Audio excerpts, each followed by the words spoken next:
I'm sure by this point just about everyone is familiar with the Jakobs chest farm popularized by Glitching Queen. Simply go into the Jakobs estate, open the chest, quit out of the game, continue, respawn at the conveniently placed new U station nearby, and away you go. By far the easiest farm in the game to date. Also, because there are no mobs, we can use the loaded die relic without the health loss being any kind of an issue. It improves overall drop quality of items a bit, and is definitely worth running in this situation if you have it. So I got curious. What was the exact drop rate on this chest, with and without the improved luck? It's just like they say in Alcoholics Anonymous. Keep coming back, it works. So I went into an offline mode, and came here 100 times with my +9 luck snowdrift equipped, and then 100 times with the loaded die, mapping the rarity of drops that I got each time.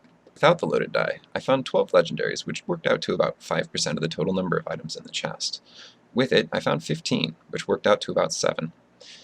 Including load-in time, this took about 23 seconds per run for me on a mid-range PC, so overall it worked out to a little over 3 minutes per legendary without the loaded die, and a little under 2.5 with it.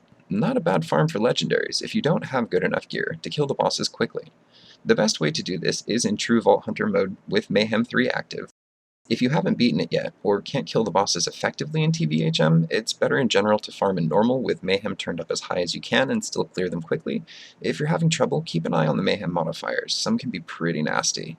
They don't add up and then apply, they apply in layers. I'm working on a more detailed video of Mayhem modifiers. Here's some pie charts I made to help visualize the data. There's a link to the full spreadsheets in the description. I'll be continuing to add boss farming data to this as time goes on. Of course, this naturally led to what would be the best to farm if you do have the equipment to handle some of the bosses. Don't bother with Shiv. After 25 runs of dropping only a single common every time, we're moving on. Let's go squish some brains. To test a more attainable luck, I re-equipped my standard setup and farmed Gigamind 100 times. They averaged out to about 72 seconds time each fight, and there were 165 total legendary drops. This worked out to a legendary on average every 42 seconds. Something to note in my methodology is that I counted legendaries from mobs, the red chests, and the other chests in the area, but did not count the other drops, the commons, the uncommons, the rares, and the epics. So this is going to shift the numbers in favors of legendaries a bit. I realized this mistake after about 50 runs and didn't want to have to repeat all the work and didn't want to change my methodology to keep things consistent across the entire test. So there we are. If you have a decent fire or shock weapon, this is a really quick fight for you. I highly recommend the cutsman. As you can see, I use it in almost all of my clips against all of the bosses that I fight. We're just going to watch this brain pop a few more times because it's fun, even after 100 times. Yeah, that still feels nice. You know, because exploding things is fun and, well, science, we can't just end the test there. Let's go explorate Traunt.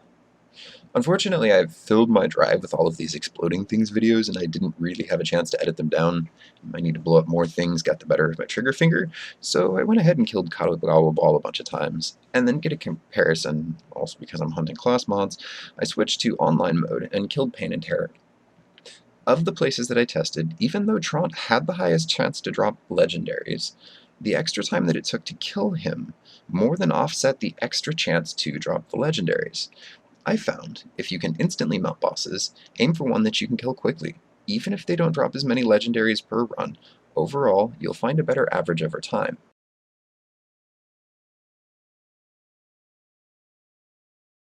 You'll notice the total number of drops from Traunt is actually a bit lower than would be expected with his percentage being higher. And this is because each of the bottom rows, Captain Traunt, Katagawa Ball, and Pain and Terror, the online test, were all done in 30 batches instead of 100 test runs. Largely because I ran out of time, wanted to get this video online. So I'll be continuing to add data to that test farming sheet. Feel free to check back into it and see kind of what numbers I'm finding for online and offline farming. I'll have both of those links in the descriptions below. Thanks for tuning in.